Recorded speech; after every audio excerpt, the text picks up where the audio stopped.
Every day on the job for Virginia State Troopers is like a final exam for the skills they learn here at the State Police Academy in Richmond. Hey, let me see your hands, let me see your hands.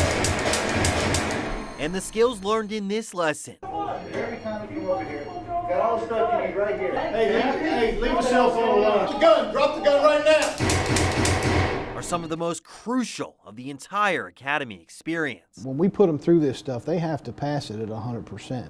There's no failing, or you do it again and again until you are making those right decisions. Why are you pulling me over again? It's called officer survival training, and it's the difference between going home at the end of the shift and a line of duty death. Recruits spend hours in the classroom and on book work before taking a hold of a modified infrared pistol and stepping in front of this simulator. Get out right now or I'll kill myself. I swear to God I'll do it. This machine is called a Milo machine. Its purpose is to expose officers to as real a scenario as we can make. They are scenarios officers across the Commonwealth face every day. Traffic stops, domestic disturbances, and suspicious persons calls. While most end peacefully, they don't all end that way. There'll be a handful of incidents where they'll be in a position where it might be a fight for their life. However, it only takes one to make it so that you don't go home that night. To see just how critical this training is, Virginia State Police invited us to run through some scenarios. They lock together, just like that. That's the grip we teach. I have no prior police or weapons experience, so this is truly a first take. You may have got me, but you're also down. You have a fraction of a second to make that decision.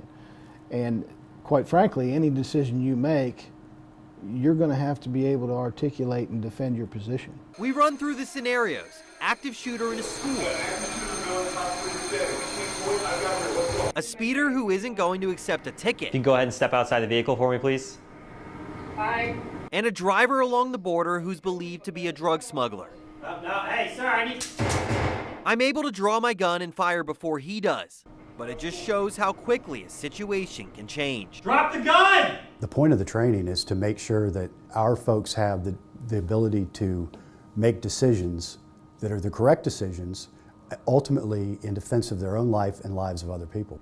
You saw his intention. Recognizing threats and applying the appropriate level of force with a variety of tools is what recruits need to learn. What do you got to combat a knife? Every action officers are faced with is different, and their reaction needs to match. I didn't know. Okay, I didn't know you were a cop. Sorry. You can't just go straight for the gun every time. There is other things that an officer must do, talking to somebody that helps diffuse a situation. We reviewed my actions through each scenario, just like instructors would with a recruit. Let's do another. Okay. This trains for real life where situations unfold rapidly and with minimal information. Most never need a gun, but when they do need something from the tool belt, officers already have the muscle memory for that specific reaction. Step out of the vehicle for me.